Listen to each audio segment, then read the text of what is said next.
আসসালামু আলাইকুম। প্রতিদিনের মতো একটা ডেলি ব্লগ নিয়ে চলে আসলাম আপনাদের সাথে। তো যেখান থেকে আমার ভিডিওটা দেখছেন আশা করি সবাই ভালো আছেন, আল্লাহর রহমতে আমিও ভালো আছি। তো আজকে বিকাল বিকাল মন চাইলো বোনেরা আসতে একটু ঘুরতে চাই। তো কোথায় ঘুরতে যাবো, এদিকে তো ওরকম আমি চিনি না জায়গা, মানে কোথায় যাবো চিন্তা ভাবনা করতেছিলাম কোথায় যাবো। তো ভাবলাম যে আমি একবার মানে এইখানে ফুলগাছি, এখানে দিঘির পাড় আছে খুব সুন্দর সিরু রোডের এখানে, তো এইখানে যাই। তো ওদেরকে বললাম চলো আমি তোমাদেরকে সুন্দর একটা জায়গায় নিয়ে যাই। তা ওরা বলতেছে, আমার উত্তরে বলতেছে আমি নাকি এখানের কিছু চিনি না, আমি ওদেরকে কই নিয়ে যাবো, হারাই ফেলামো নাকি?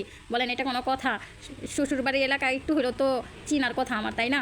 তা ওদেরকে আর কি বুঝাবো? তা ওরা তো আইসা ভাবলো যে না কি যেন আহামরি কি না, আমি মানে আহামরি ভাবা শুরু করছে ওরা ওদেরকে নিয়ে, কি এটা কি বলবো। যাই হোক, ওদের কথা যা বলবো মানে তাও মানে বলা আমার একদম ফুরাবে না। ওদের কথা বাদ দিয়ে দিই। দেখেন খুব সুন্দর জায়গাটা, এই জায়গাটা কিন্তু আমার অনেক অনেক ভালো লাগে। এই জায়গাটা আমি অনেক মানে অনেক পুরাটা দিকের পার আমি খুব সুন্দরভাবে ঘুরছিলাম যখন প্রথমবার আসছিলাম। তো এখন আজকে এত মানে মন চাইতেছে না যে পুরোটার দিকের পারে ঘোরাঘুরি করি, এই জায়গাটাই ঘোরাঘুরি করতেছি। এই জায়গার পরিবেশটা আমার কাছে খুবই ভালো লাগে, খুবই ভালো লাগে আবারও বলতেছি। আর আমার কিন্তু এই বয়সটা মানে এমনভাবে দিতেছে, আমার বয়স দেওয়ার মতো কোনো পরিস্থিতি নেই, মানে বয়স দিতে কেন যেন আমার ভালোই লাগে না, তারপরেও আমি ভিডিওতে বয়সগুলো দিতে হয় কিছু কিছু ক্ষেত্রে।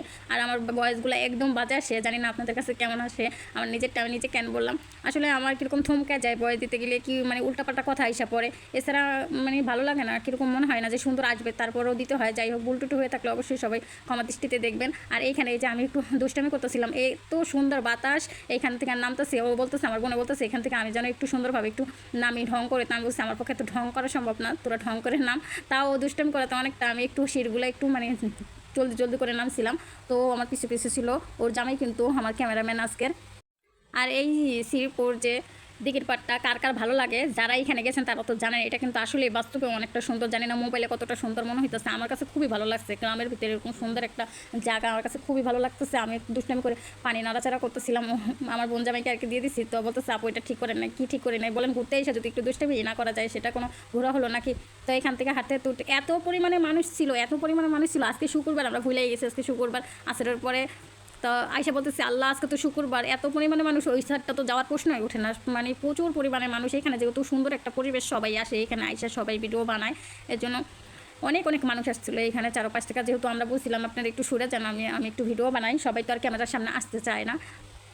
তো ওনারা তো সরে যাওয়ার পরে আমি ভিডিওটা মানে বানাইছিলাম ওইখান থেকে, না হলে দেখতে পাতেন এই সাইডের মানুষগুলো তো দেখাইতেই পারি না। আর এখানে মার্শাল্লাহ কিউট কিউট দুটো মেয়ে ছিল, সাইকেল চালাইতেছিল, ওরা বারবার করে সামনে আসতেছিল। তো আমি বলছি তোমরা কি আমার ভিডিওর কাছে আসতে চাও? তো ওরা আসবে, আবার বলে আসবে না, তো ওদেরকে সরাই দিচ্ছে। আর এইখানে মার্শাল্লাহ এই প্রথম আমি লিচু গাছ দিচ্ছিলাম, লিচু এইভাবে হওয়া দেখি নাই, তো লিচু এইভাবে হওয়া দেখলাম। আর এইখানে একটা হাঁস ছিল, ও আবার দুষ্টামি করে আমার বোন জামাই আর কি বলতেছে আপু এই হাঁসটার ভিডিও করে নিই, এটা একটা স্মৃতি থাকবে। আর আমরা এখানে কিন্তু খালাদা জিয়ার বাপের বাড়ি চলে আসছিলাম, বোন জামাইরা এই যে ছবি তুলতেছিল খুব সুন্দরভাবে।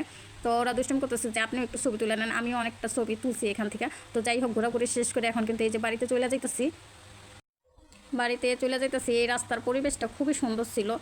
আর কি বলবো, যাইতে যাইতে তো দেখলেনি কত সুন্দর একটা জায়গায় গেছিলাম। তো আপনারাও এরকম যাবেন। তো আল্লাহ হাফেজ, সবাই ভালো থাকবেন।